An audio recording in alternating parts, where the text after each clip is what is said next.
Barrel oak, one of our products here at Stikwood, it's one of my favorite products. And what I love about it is where it comes from.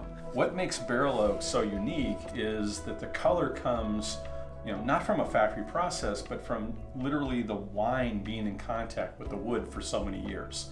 So that color can only be made by that time that the wood is exposed to the wine. It comes from a material that normally gets disposed of, and I love the reusability of that and the fact that we're capturing that in this product. In winemaking, you have to take your time to make a great product. We want to take our time to make a great product, and we want to make sure that that product has a history. And in winemaking, it's about the care that the vintner takes, the care that the winemaker takes.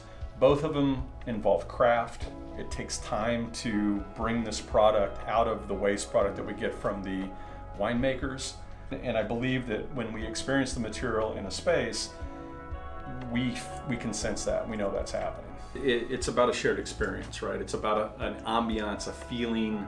And that's really the reason I love it, is that those things together create a really amazing, unique product that looks beautiful on your wall.